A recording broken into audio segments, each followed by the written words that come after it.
This summer, Walt Disney Pictures presents a motion picture fantasy adventure beyond your fondest imagination. So goodbye, Yellow Brick Road, where the dogs of society howl. You can't plant me in your penthouse. I'm going back to my plow. Back to the howling old owl in the woods, hunting the horny back toad. Oh, I finally decided my future lies beyond the yellow brick road. Elton John, Goodbye Yellow Brick Road. You'll be transported miraculously back to the enchanted land of Oz, that magical kingdom beloved by young and old for generations. It's just a yellow brick. No, Belina, you don't understand. This was the Yellow Brick Road. In 1985, the Disney film Return to Oz was released in cinemas, and a few years later made its way onto home VHS. I can't remember how old I was at the time I seen it, perhaps 5 years old at most. I knew right away that there was something unusual about the film, something especially disturbing. I remember that the first time I seen it, I cried. I remember watching the film, glued in place in front of the television, not out of involvement but out of terror. Truth be told, it is a bloody scary film. Now, before you groan and go to read something else, don't worry, this isn't a story of a haunted videotape. The film itself played out perfectly normally, as much as possible. Dorothy didn't turn to the camera and start screaming, while blood poured from her eyes, or anything stupid like that. I'm not interested in telling you stupid stories like you've read 100 times before. I just want to tell you how I felt when I watched this video, and some of the strange things that it reminded me about. It's a strange story, and I really wonder quite what the producer, Paul Maslensky, was thinking at the time. I know that the power behind the film didn't really rest with him, instead it rested with the film's director, Walter Murch. A specialist in sound and editing, Murch worked on editing for films like The Godfather and Apocalypse Now, but Return to Oz was his only venture into directing. I keep thinking that something may have happened to him during production of this film, maybe something that put him off directing any films from then onwards. But that's just a guess. My mother got a copy of the film on VHS. I remember distinctly, because she also had a copy of the old Judy Garland musical version. She loved that film. I was somewhat less impressed with it. The sepia opening, for a child who was used to color television, seemed boring to me. I didn't care for the dancing, and the witch didn't impress me. All the sets looked just too false, and I found myself not appreciating the film. My mother, though, loved it. When I was an adult, she told me about Judy Garland's drug addiction and her gradual fall from Hollywood grace, a story that felt equally tragic to anything on the silver screen. Return to Oz, however, wasn't a sequel. In fact, the only thing that connected it to the musical version was the presence of ruby slippers, which were silver in the original book. But my mother was still excited to see it, so she had asked a friend to find her a copy of the film, and we had watched it. The film tells the story of Dorothy's return to the wonderful land of Oz. Or at least, it should be wonderful, but it really isn't. But she's desperate to go back, and when we first meet her in the film, she is very depressed, miserable and lonely. The very first image we have in the film is her staring sadly into a dirty mirror, and before long her family take her to a hospital. At the hospital, which it transpires is more of an asylum, Dorothy is introduced to a doctor. Keen to try out the newly invented electric healing machine, the doctor introduces Dorothy to it, pointing out the machine's features. Here, he explains, pointing to the voltage meter is its mouth. And here, he explains, pointing to the switch that will send crackling shocks of electricity searing through the young girl's skull is his nose. She is escorted down into the bowels of the hospital, through tall and towering hallways, and locked within a barren, empty cell. That night, she is strapped to a hospital bed and, whilst the screams of other inmates echo through the hospital, is secured to the electric machine. A storm rages outside, and soon it knocks out the hospital's power, during which Dorothy is rescued by another young girl. Together they flee into the river at the banks of the hospital, where they drown. Dorothy returns to the land of Oz. She journeys there in the ruins of an old crate, floating down the river. That's the way the story goes. But that's not all that happens. In the old Wizard of Oz film, the one with Judy Garland, Dorothy's house is plucked out of the farm by a hurricane. We all know that hurricanes don't move people from one location and drop them, gently and carefully, down in another. If she had been a real person, caught in a small wooden farmhouse in the winds of a hurricane, Dorothy would have died. And maybe she did, and all the rest of the film was simply a hallucination within her fevered and frantic brain. No, that's just a theory. In this film, in Return to Oz, Dorothy falls into the churning waters of the river, struggling to stay above its surface, her arms splashing, her mouth gasping for air. And then she's in Oz. And for a few moments, everything seems fine. Everything seems quite happy. She finds a talking chicken called Billina, who offers to travel with her on the way to the Emerald City. Along the way, she finds a tree which distributes lunchboxes filled with ready-made sandwiches. It's almost like everything may turn out alright once they get to the Emerald City, because then she'll be able to get back to her farm. Her farm. Where she sat staring into the dirty mirror, her eyes heavy with despair. David Kerr of the Chicago Reader described this film as bleak, creepy, and occasionally terrifying. You don't want Dorothy to go home, not to the world full of doctors who want to rip the happiness from her, from the nurses who tie her down, from the towering hallways and electric machines with wide grinning mouths. You'll share with Dorothy Gale the shock of finding everything mysteriously changed. What's happened to everybody? Soon, Dorothy finds her old farmhouse, the one which she crashed in her previous visit to Ounces. It sits in an overgrown forest. No cheery, dancing munchkins to be found here, only wild vines and twisted trees. Dorothy wipes the dust that has etched its way over the windows, trying to see inside. Then she finds the yellow brick road, only to realize that it has been uprooted, its bricks broken and shattered. The land she wanted to get back to is twisted, nightmarish and hostile. The old farmhouse. I grew up in a small village in the rural areas of Cornwall. We had farms around the landscape, and I could climb up one of the small gently sloping hills and look out into the horizon and see only fields of wheat, for as far as it went. That was my Kansas. I think it was late summer, when I found the old farmhouse. I'd gone out to explore, despite my father's instruction to stay in our house's garden. I'd hiked my way over the old crumbling stone wall that bordered our garden, and made my way into the fields, venturing as far as I could, before the sun would set. I avoided the fields with the cows, great towering things, and the clouds above gradually began to grow dark and pendulous. I'd gone further than I had before, keen to examine a small copse of trees in the distance that I'd never been to before. It was there, down near the foot of the hill, that I'd seen the old farmhouse for the first time. I'd hurried down to the house and ran up to the windows. They were etched with dirt, I could barely see anything through them. I stood up on my tiptoes, trying to look into them, and could only make out a brownish haze. I scrubbed the windows, and soon I was able to make out the inside of the house. It was in disarray, chairs tipped over and a table lying broken in the corner. I could make out a doorway leading into another room, but whatever lay through there was out of sight.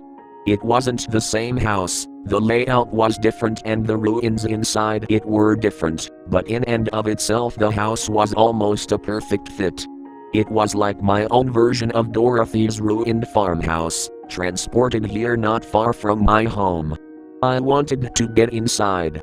I don't know why, perhaps simply because it was there, or perhaps because I wanted to get further than Dorothy ever did in the film. I pried the window open, and under the house, the witch lies dead. I then crawled inside. It felt warm, as if the air itself was hot.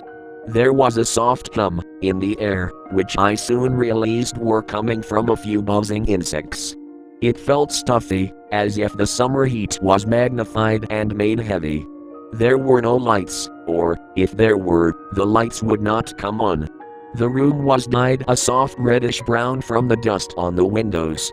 I crept across the house stands atop the dead witch, as she rots beneath wooden floorboards, and sure enough they creaked beneath me. I looked into the doorway to the other room, and found it lead into a kitchen. Several items lay in the sink, cutlery and sharp edges. I started to feel sick. I didn't want to be here. The air tasted rotten. There was a smell, something I'd never smelt before, but I knew it was bad. I turned to leave and wanted to run, but I heard a heavy sound at the doorway and knew it was a footstep. The figure stood in the doorway, a man. The house is marked with death, it sours it from below. The witch was left, her body broken. Stood blocking out the sunlight. He wore a thick heavy brown coat, the kind most farmers in the area would wear, but his beard was thick and mottled like wire wool. His hair hung in dense clumps and he stared at me with his eyes, sharp and brutal eyes with utterly intense hatred. He towered above me, a small child of about 6 years, this giant of a figure. He was holding something in his right hand, I couldn't see what, only that it was sharp and pointed and stained with mud, had to be mud. The man opened his mouth and roared at me, his teeth crooked behind his mane-like beard, releasing every echo of the old broken house with his words, "Get out." I ran. I turned and ran out of the house, charging through the kitchen and pulling myself through the window and out into the field. I didn't slow down for a second. I tripped and fell into the mud at the base of the window, but I didn't stop. I kept running. I didn't look back. I ran over the field and through the trees. I was gasping for air and my legs hurt, but I didn't stop running, not until I got home. I didn't notice it was dark and that the sun had set and that the dark of night had covered the village. I slammed the door shut, blocking out the man and the broken farmhouse forever. My father came downstairs when he heard me slam the door and demanded to know where I had been and what I had been doing. I didn't want to explain, I didn't want to tell him, and so I lied. He demanded to know more ardently, telling me that it was late and that he knew I was lying. When I eventually did tell him, he marched me up to my bedroom and ordered me to lower my pants and lay over my bed, where he removed his belt and thrashed my butt, until I was screaming and crying rampantly. He made me promise, on threat of the same punishment being delivered again, that I would not sneak into people's houses again. I was still sore for most of the next day, and I had no idea until years later as to why he had grown so angry with me. When I did find out, it was in my teenage years. Our family had moved away from the village, into a small house in a large city. The change had been considerable, not just in terms of the building, but of the new lifestyle. It became impossible to avoid hearing about the world around us, and I no longer had my parents' continual presence to shelter me from the information that you could find on the newspapers or the internet. It was on the evening news that I had seen the photograph of the man in the old farmhouse. The reporter explained that he had died in prison, serving his life sentence for the murder of 4 young children, all aged between 4 and 9 years old. He had been arrested a month after my dad had taken his belt to me and made me promise not to venture into strangers' houses again. In prison, he had committed suicide. The news didn't say how. I later learned that he had broken off a sharp edge of his toothbrush and swallowed it, slicing open his throat. He choked to death on his own blood. Dorothy continued her journey down the broken ruins of the yellow brick road. So did I.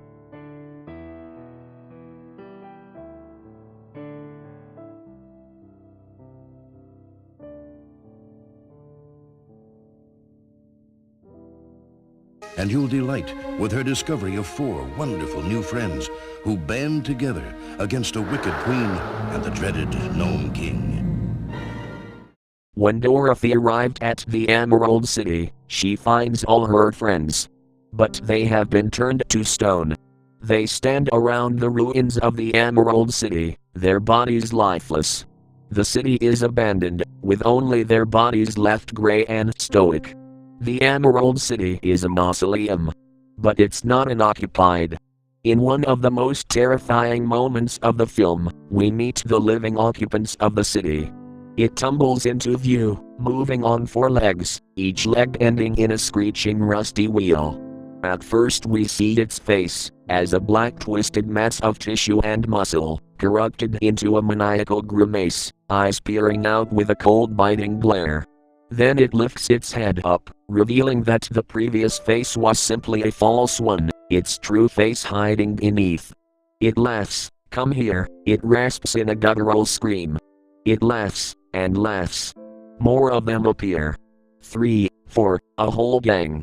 Dorothy flees, and I would clutch my hands to my eyes, hoping to blot them out and just make the nightmarish creatures go away.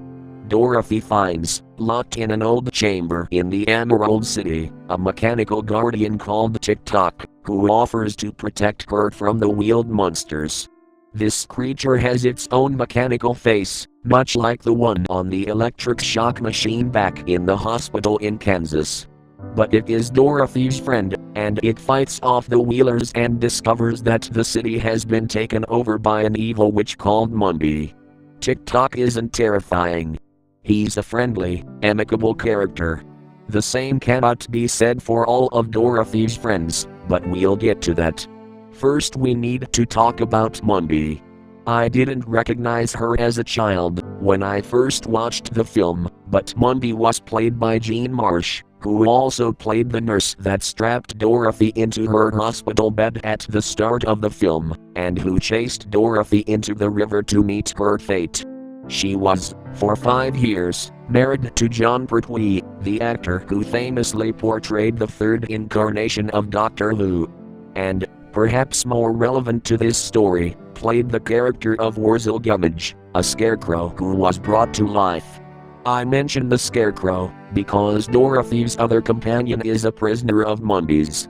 When Munby traps Dorothy in her tower, the young girl from Kansas meets one of Munby's failed experiments, Jack Pumpkinhead.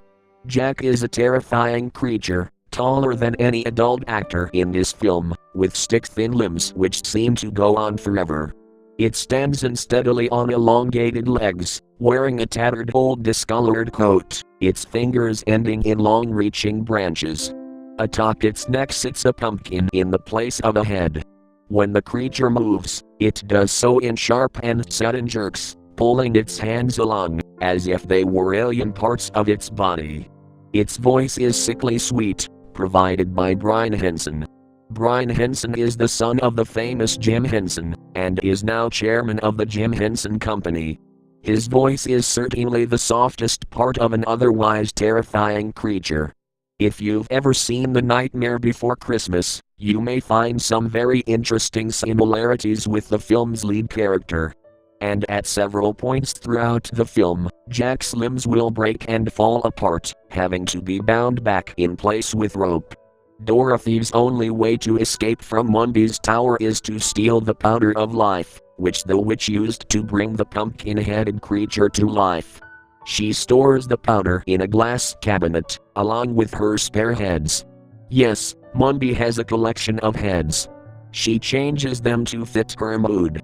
They sit in the cabinets, looking for all purpose to be asleep, but each head is very much alive. That night, when Dorothy attempts to steal the powder of life from the cabinet, she accidentally awakens one of the disembodied heads. Its eyes snap awake, and in a raspy voice it screams the girl's name. Dorothy Gale. The other heads awake and start to scream. They scream, and screamed, and screamed. Their echoing cries woke the witch herself, who rose from her bed, nightgown flowing like a specter, the space on her shoulders where her head should be utterly vacant, a headless figure stumbling towards the young girl, arms outstretched, all the while her heads screamed in terrible unison. We'd been in the city for a year. I'd been enrolled in a new school. It was far larger than I was accustomed to, and some of the boys at the start of the year had been brutally mocking. I was labeled as a farm boy, and treated as an outsider. Over the course of the months, though, they had forgotten about my difference, and soon I was simply one of the other school kids. I'd seen him in the schoolyard. I didn't know his name, but he was a bright kid with a splash of sunlight blonde hair. I think he must have been about 11 years old, but to my young eyes he could have been older by an infinite number of years. He was a big kid. As a big kid, I tried to avoid him, because he and his friends were loud and boisterous. He was in the upper years of school, and as a result he didn't have to wear his uniform. None of the upper years did, and so the big kid would wear whatever he wanted, usually a white t-shirt and jeans. I don't think he'd ever spoken to me. I barely even noticed him. But because of what happened, I remembered him. It was summer. I was off school, during the start of the summer holidays. It couldn't have been more than a week, since school had stopped, and it was still a few more weeks before we were due to head away to the seaside to spend our holiday in the Sunday. It was already a nice enough day, the sun was warm and there was a cool wind, Dorothy Gale, in the air. My mother had taken me into the city center earlier that day, as she had wanted to pick up a few items from the large post office, where packages were sorted. I was feeling rather sour, as my mother's venture out to do the daily shopping had interrupted my time for watching morning cartoons. Nevertheless, I had trudged along, on the promise that, if I behaved, we could rent out a film from the video rental store that evening. It had been a long time since we had rented out Return to Oz, and the film had faded from my memory. I was excited. I was keen to see what we could find in the dark little video rental store. My mother was already certain that she wanted to rent out the Judy Garland musical version of Wizard of Oz, and relieve her love of the classic. This was years before blockbusters came here to England, and video rental stores were still small little stores owned by enterprising individuals looking to break into a new market. My mother parked the car just a few yards from the store, and we got out. The wind, Dorothy Gale, was starting to pick up, and it was starting to feel a little cold. I grabbed my coat from the back seat of the car, and pulled it on. My mother looked over to me, and said, "I'm going to pop into the bakery for a moment." The bakery, I should mention, was on the street corner, 2 stores from the video rental shop, with a small barber shop between the two. "Wait here." She indicated to the front of the video store. I waited. I wasn't going to argue, and I certainly wasn't going to disobey. The promise of watching a new film that evening was enough to ensure that. I waited for what felt like an age, but I'm sure was no more than a minute, when I heard the shouts from the other side of the street. I looked over. It was the big kid, in his white t-shirt and jeans, his bright blonde hair shining especially bright in the summer Sunday. He was on a bicycle, along with 3 other friends. I recognized all of them from school, but just like the big kid, I didn't know their names. They were shouting to each other, circling around on their bikes, doing small tricks. One of the big kid's friends would make his bike hop, back and forth.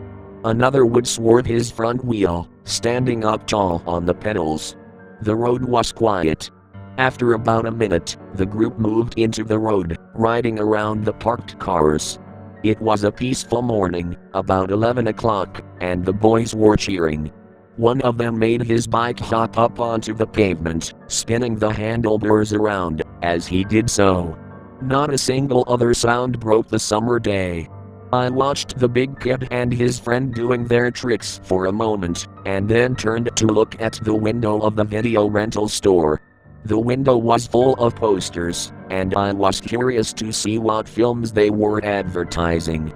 I looked from one to another, barely noticing, when the sunlight dimmed somewhat, as a cloud passed in front of the sun. The next light brush of wind, Dorothy Gale, felt a bit colder, so I wrapped my arms around myself and waited for my mother, when I heard one of the big kid's friends cry out. The truck must have taken the turn on the road too fast. I didn't see it turn, but when I heard the cry I turned to look and seen it tearing down the road. It was a huge truck, massive, towering and ferocious. Its carriage smashed into one of the cars on the far side of the road. The boys in the street started to turn and run, panic in their steps.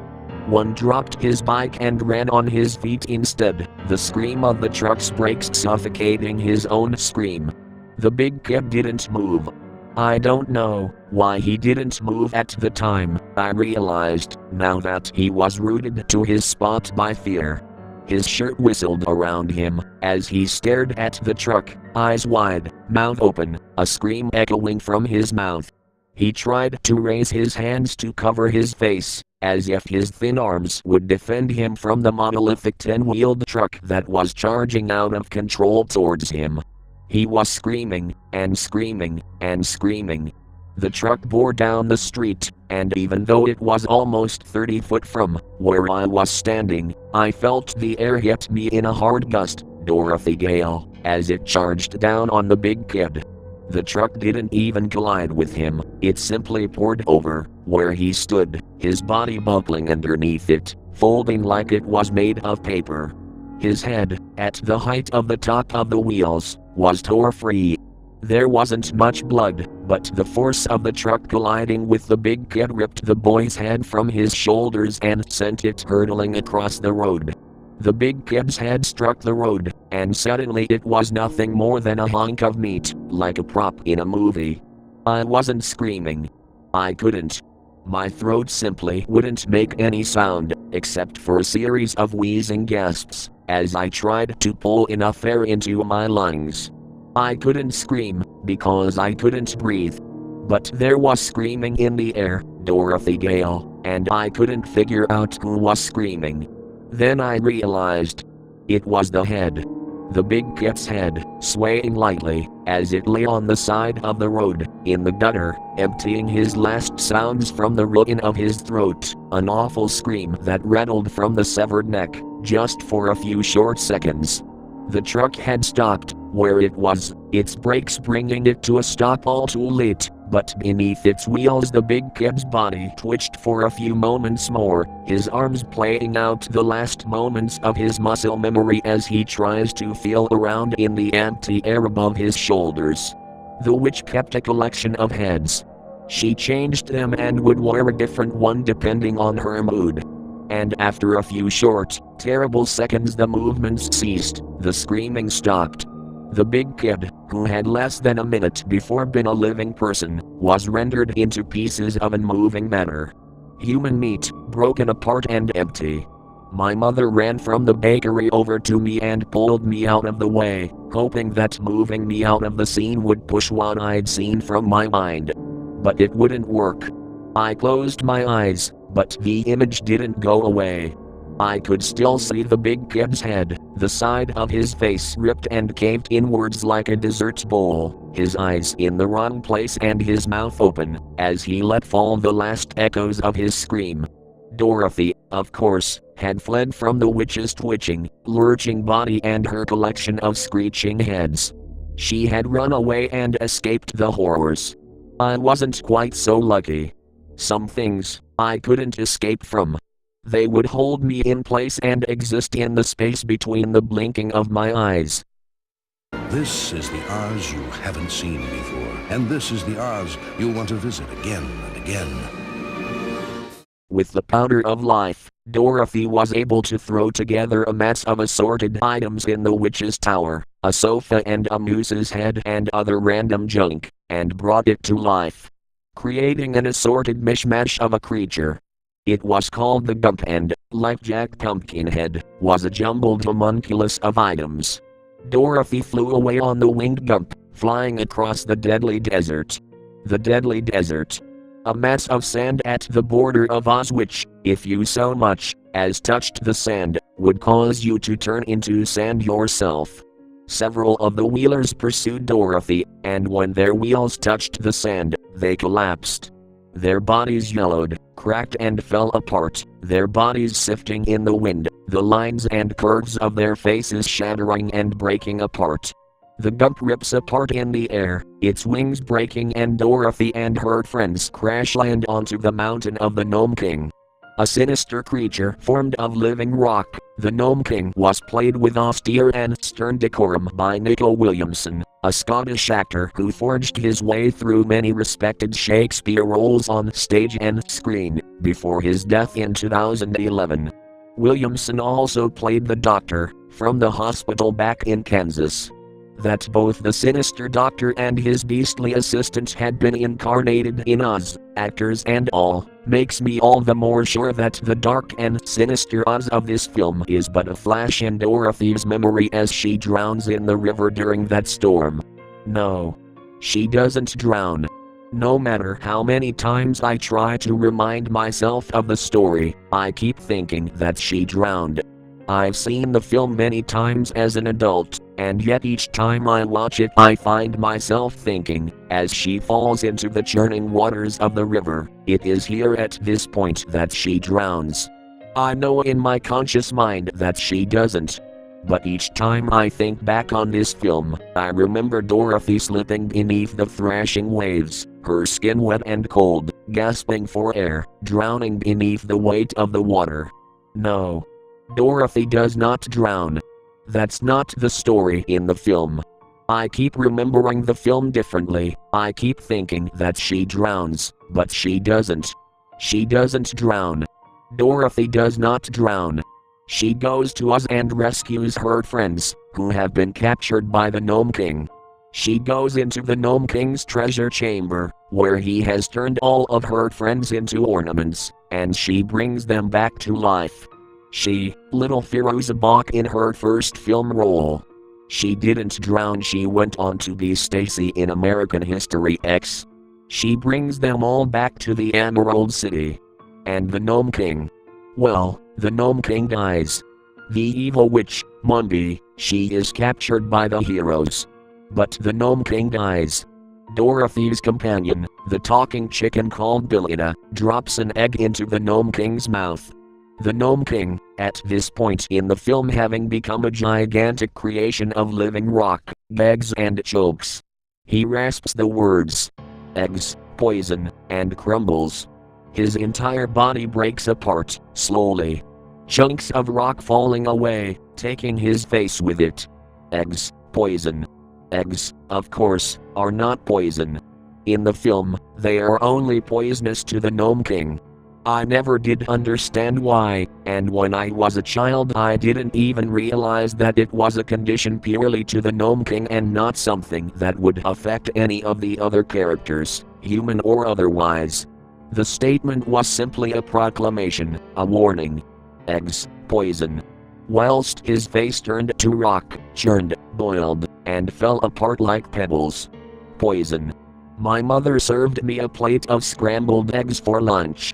This was 2 weeks before we moved to the city, away from our village home. I had lived in a small village for my entire life. We had no more than 30 buildings and a single main street with its local shop, pub, schoolhouse and church. Surrounded, as we were by farmland, a large number of our local produce was agricultural. Local beef, pork, and eggs. I pushed the plate away. Not hungry? Asked my mother. I shook my head. Poison. I found the nest during summer. It was hidden in the roots of an old oak tree, near the back of the church hall. It had been built by some of the stray chickens, who had nestled down amongst the gnarled and twisted old roots of the rotting tree. I'd found it one morning, whilst on my way to school. It had been raining the night before, and my rubber Wellington boots were flecked with mud. It was the sound I heard first, a bleating cry. I stepped through the soggy grass and leaned closer, peering through the shadows of the old tree roots. The nest was wet and full of dirt. 2 chicken eggs sat in the dirt, their surfaces glistening from the rain. The 3rd egg lay in pieces. Bits of its shell hung like a deflated balloon. The infant chicken had been born too early, it was premature and half-formed. Its body looked like a wet mess of string. Its skin was oily and black, and seemed to be made of muscle fiber. Its head was too big for its neck, and hung limply to one side, its eyes open far too wide. It was twitching, as if on a string, trying to breathe, struggling to live. The rest of it was only partly there. It was a premature birth, a fetus of a creature more muscle and tissue than life. Its egg had cracked and spilled the chick into the world, rejecting it. Poison. We didn't have a cafeteria at school. It was too small a building. Instead, the local store would send a van to the back of the schoolhouse, where the teachers would collect our meals and bring them into the gym hall, which also doubled as the auditorium, despite it being significantly too small to qualify as one. We sat and ate our lunches, those who got our lunches from the school van and those who brought a packed lunch together. My mother had made me some ham sandwiches, with the crusts cut neatly off. I sat with 3 other kids from my class. Chris was a keen football fan, and would usually rush through his lunch in order to finish early, so that he could hurry into the yard and kick a ball around for a while.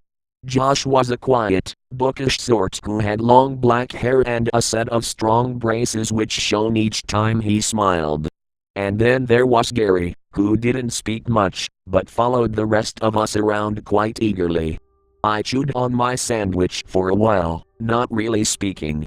Chris was talking eagerly about the football match that he'd watched on the television last night. I didn't care about football, and his descriptions of kicks and goals seemed almost like an alien language to me. He took a bite out of his sandwich, and continued to talk, spraying bits of food as he did so. I turned to Josh, wanting to tell him about the nest that I'd found. I told him about the chick, laying squirming in the muddy ground gasping for life. Josh shook his head. All chickens are little, when they're born, he said. I tried to explain that it wasn't simply a baby chick, that it was half-formed and dying, but I was only a child and wouldn't form the description properly. At best I could explain that it had been born wrong. Chris took another bite out of his sandwich, and made a soft coughing sound. Josh said that maybe a fox had found the nest and was eating some of the eggs, and that maybe it had left the dead chick behind. I tried to explain that this might be possible, when Chris coughed again. I turned to look at him. His face looked wrung, brighter, and puffier. He coughed again and again, louder, and began to motion towards his throat. A few other kids from nearby turned and noticed, as Chris' coughing became more insistent. He dropped his sandwich, one he had got from the lunch van. It fell open, the slices of bread separating to show the creamy white shade of its contents, egg mayonnaise. Chris tried to stand up, but couldn't, tripping as he did so. Josh rushed forward, trying to slap him on the back. "Help," he shouted. Chris was clasping at his throat now, his face flushing from a pale red to a deeper, more blood-like shade. He was growing frantic, and began to panic. He was wheezing for air, the breath trying desperately to fill his lungs. But he couldn't, and without any air he would drown, choke to death. But that wasn't right, that wasn't what was killing him. I knew what was killing him, it was the poison. the eggs in the sandwich. The teacher was running over, but Chris had fallen to the floor at this point, his rasping gasps for air filling the small hall.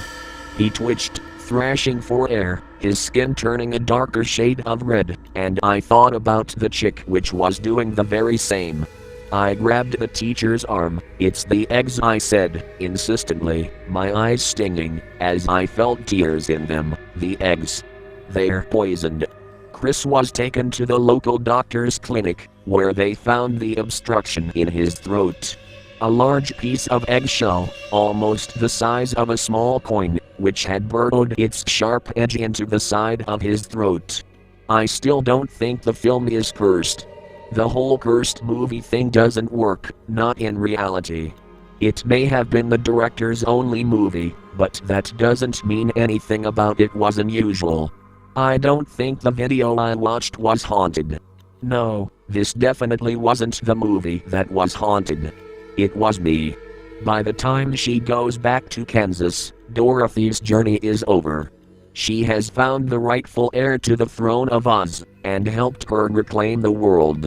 We learn that the hospital burned to the ground during the storm. The doctor died in the fire. Burned to death. The Gnome King died, so did the doctor. Both characters, both played by the same actor, met the same fate. But Dorothy was home, and she was wiser and more confident now. Her sadness was gone. She could carry the memory of Oz with her forever. I wonder if that was her curse as well. That poor little Dorothy Gale would forever return to Oz. From Walt Disney Pictures comes a whole new world of entertainment. Why don't we just fly back to Kansas? Return to Oz. I stood on the road, where the truck had struck and killed the blonde-haired kid. This was about a month ago. I was in the city for business. I had just finished a new project, the shooting of a new film. When I was 12, I watched a movie called Cinema Paradiso, a classic of modern Italian movies. It follows the story of a man who grows up in a small village, and to whom the local cinema has a major impact on his life. He goes on to grow up to become a respected film director. There are similarities between our lives. When I had finished my 5th feature film, I began to wonder just what kind of influence the films I had watched as a child had on me. How they had shaped me into who I was. The character in Cinema Paradiso is bolstered by these. They give him strength and a means of escape. For me, there was one film that terrified me. And that's what brought me back to the street, where the big kid had died in the truck accident. It was only coincidence that had brought me here. I had 2 weeks to go until editing would begin on the film, and I needed a break. A way to clear my head. The editing was due to take place in our main studio, but by sheer coincidence my hotel wasn't too far from where the truck accident had occurred. That evening, I walked to the street. I thought it would maybe look the same. I didn't really know what I hoped to find. I didn't want to drown out my memories, maybe I just wanted to see them one last time, in order to say goodbye. The video rental store was long since gone. The bakery was still there, though. The young man behind the counter told me that he couldn't remember a video rental store being there on the street ever, since he had moved to the city, some 7 years ago. Time had changed. I had expected to still see the marks of the tires from the truck in the road. I didn't. No black scorch of burned rubber, and no dash of blood in the gutter, where the head had landed. The city had changed. It had moved on. Only my memory remained. There was one last place I had to go. My home village in Cornwall had changed perhaps more drastically. I drove there in my white sedan, and when I pulled up into the village's main street, I realized that time had ravaged the place far worse than any hurricane could. I was determined not to let the weight of time dissuade me from what I intended to do, though. I parked my car and looked around. I tasted the air, and looked around. I had drove through the smooth hills, which were once full of wheat, but were now empty. My Kansas was gone. The air tasted different. This, I thought, was my own return to Oz. The post office was shut, it had closed many years before. The small corner shop was now a Safeway, and even so it was a small one with only a single checkout. I went into the local pub, which I had never done when I was a child here. The man behind the bar barely took notice of me. All around me, the people seemed old, as if history had chewed on them and left their wrinkled faces gnawed. I didn't see any children here. The bartender told me that there weren't really any young families around here anymore. No work around here, it seemed. Only the old people who had once worked the farms, waiting for the dust of the earth to reclaim them. Being in the village was painful. I felt like a relic, something that the past had forgotten. Time had moved on. I had moved on. The village had not. It had struggled, it had lost. I didn't want to stay for too long. I knew I wanted to make this quick, before being here became too painful, before the ghosts of my memories began to hurt me. I left the pub, and started on my walk. The school was the closest, so I went there first. It was a poor decision. The building itself was barren. The sign at the front, with the school's name that had once been boldly etched on it, had been taken down. The building was abandoned. Without children to teach, there was no use of the school anymore. I learned from the man who owned the local pub that the hall, where Chris had choked on the broken piece of eggshell so many years before, was still occasionally used for village meetings. But the classrooms had long since been abandoned. I walked around the building, peering into the rooms. They were all barren, emptied of furniture. No desks, no chairs. One held an old blackboard, its surface covered with dust. When I got to the church, I realized, before I stepped into the yard, that the old oak tree was long gone. I found an old priest with a shock of dirty white hair tending the front of the church. When I asked him about the tree, he told me that it had caught a disease several years before and was cut down. I walked into the yard, and sure enough, found the dry old patch of ground where the tree once stood. The ground felt harder than the soil surrounding it, and rose in a steady lump, like a despoiled grave. The old farmhouse had been demolished. It had been concreted over, as if to prevent anyone else from building there. At the foot of the hill, a large square patch of gray concrete was almost lost amongst the tall grass. I almost stumbled across it, because the years had pushed the details of the location from my mind. When I found the patch of concrete, I half expected to find a small plaque as well. Perhaps a dedication to the 4 children who had been murdered and buried there. There wasn't one. The concrete itself was cracked and old by then, with bits of weeds and long grass peeking its way through like nature's own fingertips. It was almost, I thought, like the world wants to forget. I felt tired. The journey had been painful, bittersweet. I felt that I had made my homecoming, and felt the sadness that it would bring. I wanted to leave, soon. The memories were too strong, ones that were so powerful for me but that the rest of the world had done its best to forget. I had made my journey. Or so I thought. But I wasn't yet done. The sun was starting to set by the time I reached the river. I don't know what brought me there, I had no idea what guided my steps. I'd forgotten that the village had a river. In the daylight, I thought, the river might look beautiful. But with the sun starting to dye the sky red and slip down towards the horizon, made the undercurrents of the water look dark. My feet had brought me here, almost unbidden, as if I was following a trail that was laid out for me a long time ago. This is where my broken, ruined yellow brick road leads me. And that's when I remembered. This is where she drowned. I didn't remember it all at once. The images came first. Her face, with her eyes wide in terror, the water splashing over her skin and making it glisten, her mouth full and unable to take in enough air, her short black hair slick against her scalp and in utter disarray. The water kept washing over her face, the dark cloak of the current covering her for a few fleeting moments, before she broke the surface again, only to dip back into its icy embrace again. I was on the bank of the river. I was clasping onto her arm. But it was cold on a winter's night, and her coat was too wet, and I was wearing gloves, and she kept slipping. I couldn't hold on. I couldn't get a good grip. I wasn't strong enough. I was only 6 years old, and she was 4, and the river had her. The river held her in its grip and the water was like fingers and it had a better grip on her than I ever could. She was crying, shouting for me to help. The water was weighing her down and stopping her words from escaping. She was drowning, and I was panicking. I was meant to look after her.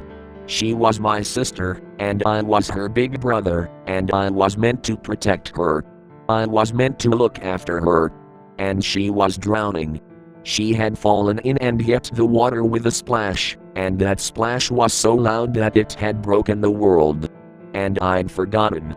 Maybe not forgotten, I think my mind had forced the memory out. It knew I couldn't cope with it, not when I was just a little boy. I remember my parents and their tears and the ambulance that was called and my parents telling me over and over that it wasn't my fault. But it was. I was still that little boy who had made himself forget that he was standing on the riverbank, clutching onto the girl's arm as she was drowning. This, I realized, was why I had come here. I needed to make myself remember. I had to find the source of my fear. Remember what it was that had kept this moment from my mind. She drowned. In the river, she drowned. I hadn't remembered it, I'd made myself forget. And that memory had seeped out into the movie. That, I realized, was my secret. I'd kept it all locked up inside me, but the memory had found a way. My little sister's ghost wouldn't be forgotten. Each time I thought of that damnable movie, each time I tried to remember Return to Oz, I remember Dorothy Gale drowning in the river. But it wasn't Dorothy, it had never been Dorothy. It had been my little sister. And she was my ghost. Not some sinister, stalking figure that thirsted for revenge. But she had been there, always, in my shadows. Haunting me, until I made my own journey into the past, made my own return to ounces. That film was important to me, I knew it now. I'd never be free from it. Even when I tried to say goodbye, when I spoke my lost little sister's name on that riverbank, I knew that she would follow me forever. I couldn't leave her behind, I couldn't lock her away again. Return to Us bound us together forever. Because my mother, who had loved Judy Garland, had named my sister Dorothy,